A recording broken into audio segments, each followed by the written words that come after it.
Nowadays, some people go to restaurant or cafe not because they're looking for a delicious and delightful meal, but instead they go there because the place is viral. They're looking for new food trends that everyone keeps talking about it non-stop on social media. This makes them curious to try it, even though they don't know if the food there is actually tastes amazing as it looks or mediocre at best. I mean, it's alright, This creates a big question for us. Are social media food trends actually helping the F&B industry grow, or are they slowly ruining the way we experience food?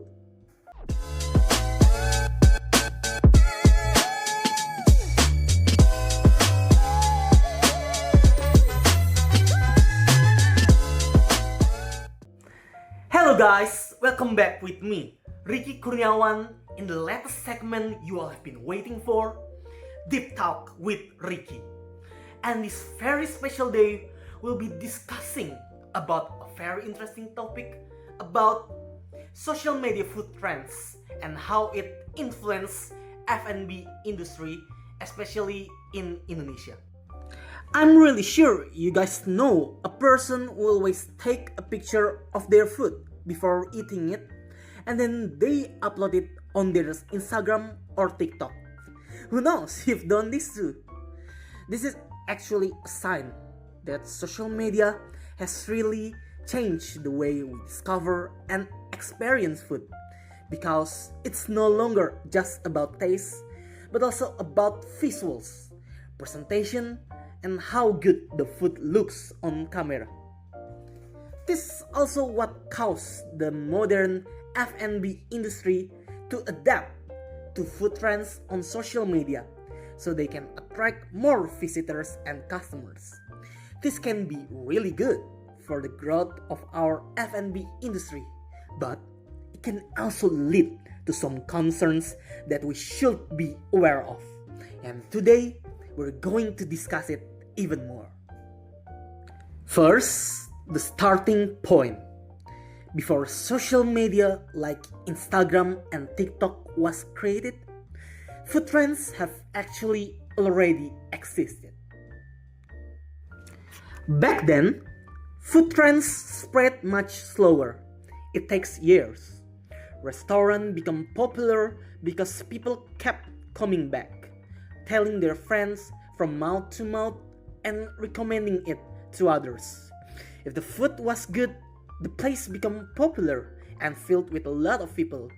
If it wasn't, well, people simply stopped coming and seek for the better one. Other than that, TV shows and magazines are also important in shaping food trends at that time.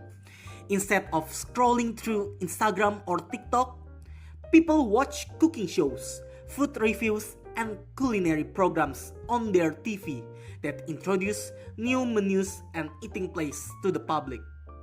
Bondan Winarno is one of the most popular Indonesian culinary journalists and reviewers. And once he said, Manyus banget. we can all agree that the place was worth to try. It is because back then, recommendations came from trusted figures. People believed in their opinions, and food trends were built on reputation, consistency, and real taste. A good review didn't just create hype for a few days. It helped a restaurant build long-term trust with its customers. And because of that, food trends at the time still stuck with their originality. Restaurants didn't feel the pressure to constantly change their menu just to follow what was trending. Chefs and food sellers focused more on perfecting their signature dish instead of creating something new every few weeks. Food was appreciated for what it was, not for how unique or extreme it looked. But well, All of that changed when social media started to rise and took over food trends. Social media like Instagram, TikTok, and YouTube completely changed the way people discover and experience food. People start finding new places just by scrolling through their feeds. Suddenly, food didn't need years to become popular. One viral post, one short video, or one influencer review was enough to make a restaurant crowded overnight. At first, it seems like a really good thing happening in our F&B industry.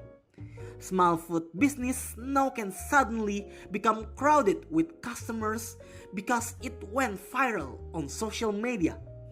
However, food business began to realize that social media was no longer just a marketing tool. It became one of the main ways to survive and grow. If they include viral food trends on their menu, who knows, people will be interested on it and start to talking about it on their social media all day. The more visually appealing, the more people want to try it. From this point on, food trends were no longer shaped only by taste and reputation, but also by likes, shares, and views.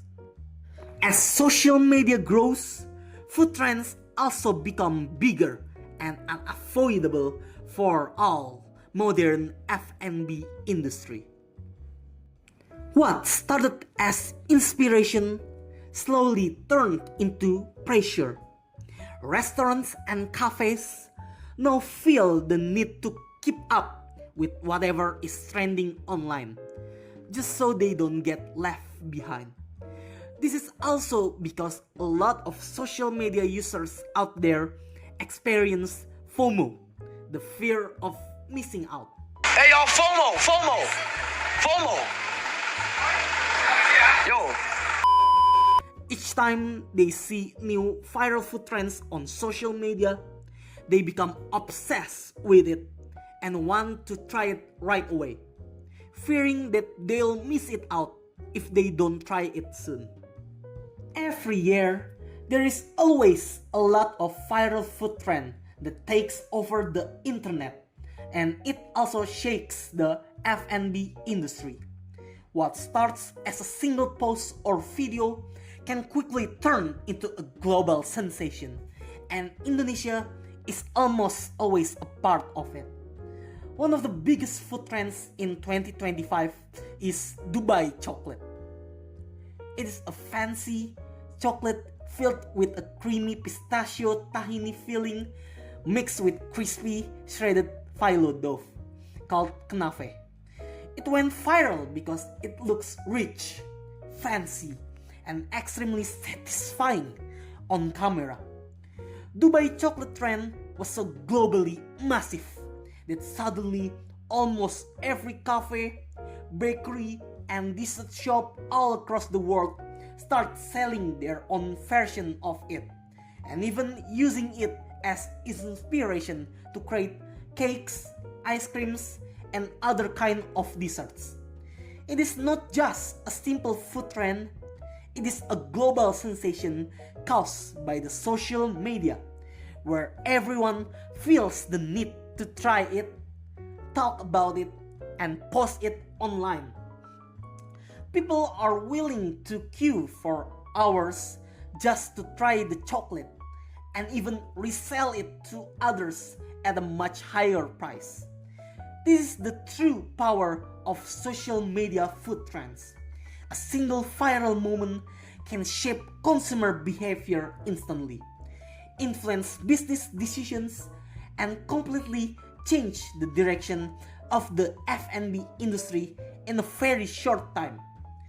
Even big Indonesian food brands like Silver Queen launched their own version of Dubai chocolate, showing that social media food trends can still affect big food businesses.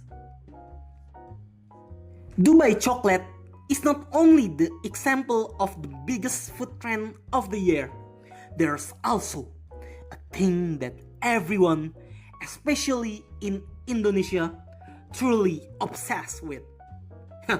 You've guessed it right, it's matcha. Matcha is not even a new thing. It is a powdered green tea leaf that has been well known in Japan for thousands of years ago. But it suddenly become extremely popular again today because of social media, especially in TikTok and Instagram. Matcha started appearing everywhere in drinks, dessert, pastries, and even in foods that traditionally had nothing to do with it, such as ramen, gyoza, pasta, and even burger. Some people may find it tasty, but some of them, not really. Even if the combination or flavor is bizarre, people are still drawn to the social media hype because of its visual. Seeing friends, influencers, or celebrities trying it makes everyone curious and eager to try it, even if they're not sure whether they will actually like it or not. Matcha burger is not even the most bizarre food trends. There are a lot of more bizarre food trends like rendang mozzarella or even Indomie boba. All of these new food trends always keeps appearing every year in social media. Who knows if mayonnaise filled Oreo could be a new sensation in the future. But of course, not all food trends are harmless or fun. The fast rise of social media trends also comes with a lot of consequence for both consumers and the F&B industry. Some trends only last for a few weeks or months, leaving business scrambling to keep up.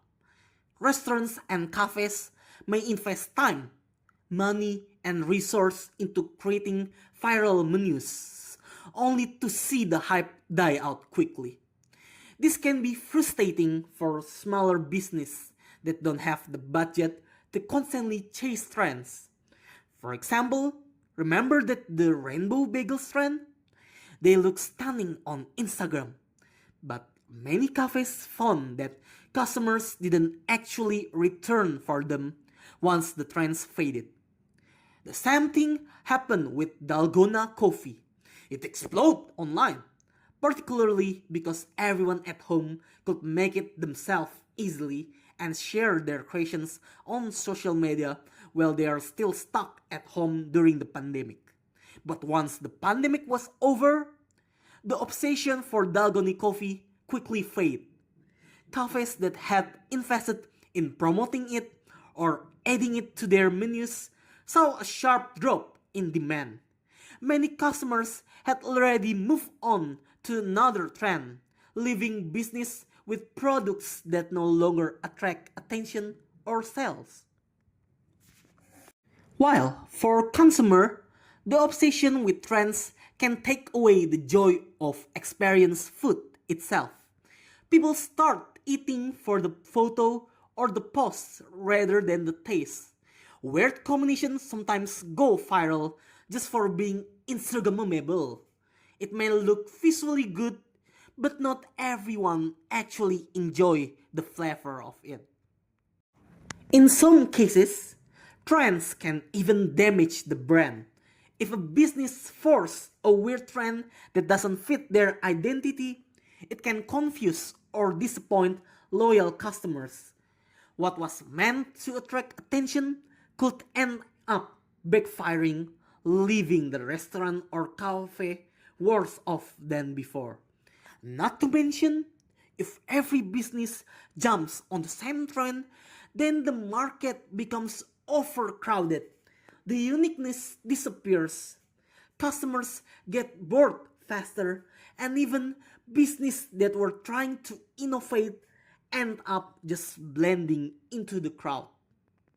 Other than that, people also struggle to find genuine food recommendations because most of food reviewers are paid by food brands to promote certain menu. Sponsored posts and collaborations can make it hard for people to know if a dish is truly worth trying or just being hyped for marketing purpose. This can lead to disappointment when the food doesn't live up to the expectation created online. Then, what can we actually learn from today's discussion? Well, social media food trends are a double-edged sword for both consumers and the F&B industry. On one hand, they create excitement, bring new customers, and inspire innovation.